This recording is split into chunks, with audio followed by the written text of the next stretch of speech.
kao što vidite, radi latissimus dorsi.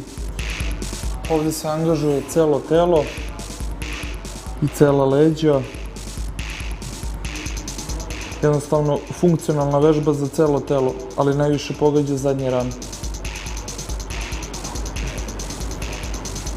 Sljedeća druga vežba je dvoručno izbacivanje ruku iz partera, isto za zadnje rame, angažuje celo telo.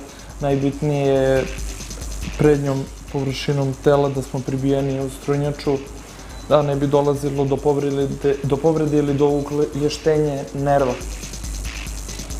Treća vežba za ramena i za celo telo u globalu točak koja pogađa prednje rame.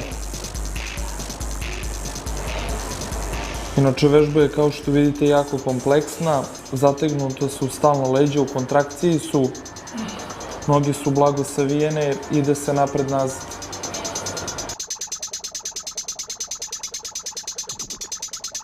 Četvrta vežba za ramena, prednje rame sa šipkom, telo pravo, ruke prave iste, pokret gore-dole u blagom intenzitetu.